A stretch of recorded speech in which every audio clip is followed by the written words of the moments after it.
పడుకుంటూ గుమ్మానికి విగ్రహంలో అన్ని గోయమ్మ ఎప్పుడైతే మహాతల్లి లక్ష్మి ఎక్కువ అప్పని కొల్లాపురం పట్ల వెళ్ళిపోతా ఉంది ఒక మహావిష్ణు అంటున్నాడు ఓ లక్ష్మి ఓ లక్ష్మి ఓ లక్ష్మి నేను ఏమన్నానని అలిగి వెళ్ళిపోతున్నావు అనగనగానే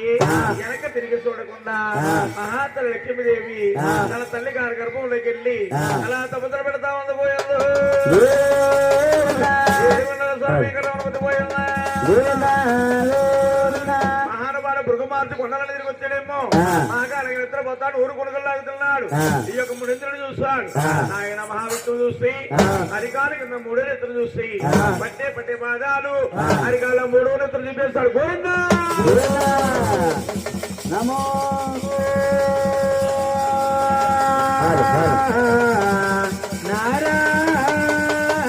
నారాయణాయ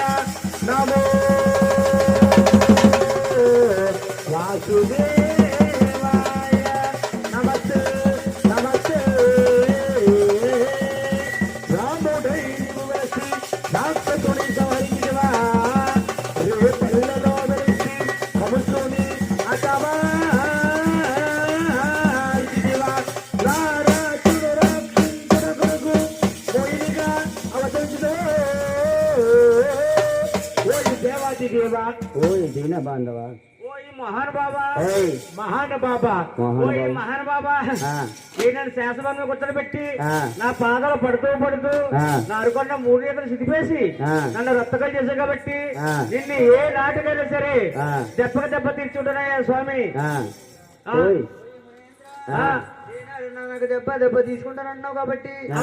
ముందు నేను గొల్ల యాదవుడు కొడుకు గొల్ల గోపని కింద జనమాలకు వస్తావు నేను పుట్ల పాలైపోతాను ఆవుదోడు వచ్చినాక పాలు దానం చేస్తాయి ఆవును పక్కకు తప్పిస్తాను ఆవును కొడతావు ఆవును కొట్టే దెబ్బ ఏదైతుందో ఆ దెబ్బ నేను పడతానయ్యా ఆనాడు నువ్వు దెబ్బ చెల్లించయ్యా అయితే మనం ఎక్కడ తీసుకుందాం అదే సెంటర్ లో కొట్టుగా పుట్టగా నా లక్ష్మణ చెన్నై లక్ష్మణ